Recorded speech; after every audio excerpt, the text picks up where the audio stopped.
আমরা এই ভিডিওতে দেখাবো কিভাবে ওয়ার্ডপ্রেস জ্যাম্পে ইনস্টল করতে হয়। এই জন্য প্রথমে আমরা ব্রাউজারে ঢুকি, এরপরে ওয়ার্ডপ্রেস ওয়েবসাইটটিতে যাই।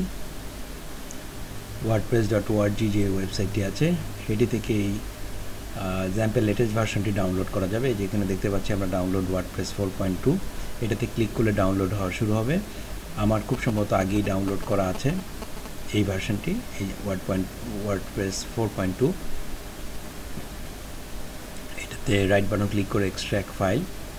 আমরা এক্সট্র্যাক্ট করব হচ্ছে যে ড্রাইভে জ্যাম্প ইনস্টল করা আছে, এবং জ্যাম্পের ভিতরে htdocs এর একটি ফোল্ডার তৈরি করি আমরা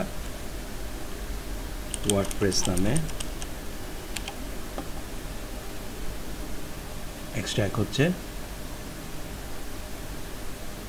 এক্সট্র্যাক্ট হওয়া শেষ। আমরা ইচ্ছা করলে এখন পেজটিতে ঢুকতে পারবো ওয়ার্ডপ্রেস নামে।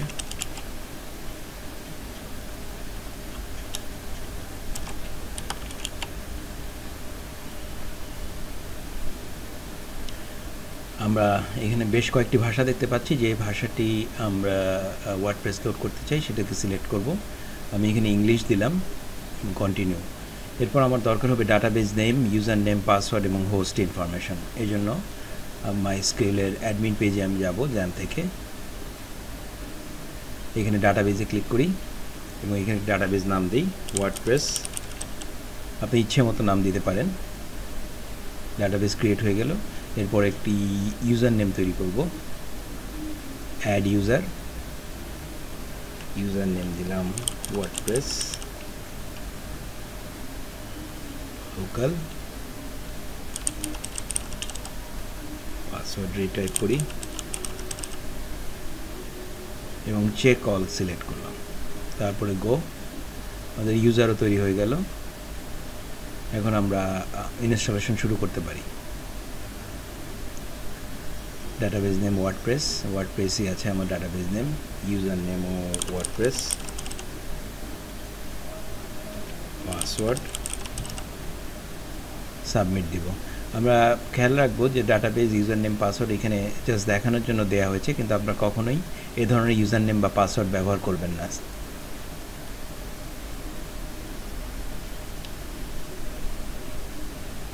ইনস্টলেশন শেষ হয়ে গেল। আমরা ওয়েবসাইটের টাইটেল দিই,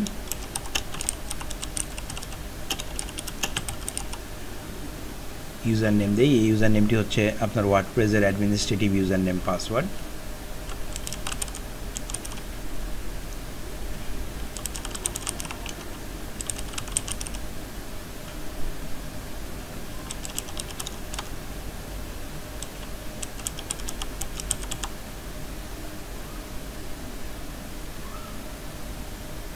আমাদের তৈরি হয়ে গেল ওয়ার্ডপ্রেস ইনস্টলেশন কমপ্লিট। এবার আমরা এর ভেতরে ঢুকবো, অ্যাডমিন প্যানেলের ভেতরে।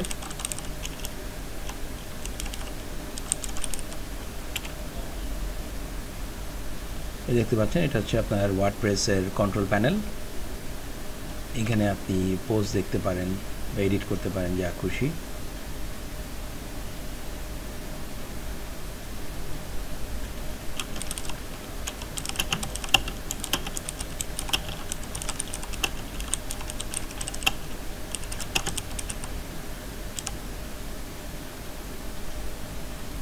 দেখেন ওয়ার্ডপ্রেসে ঢুকি,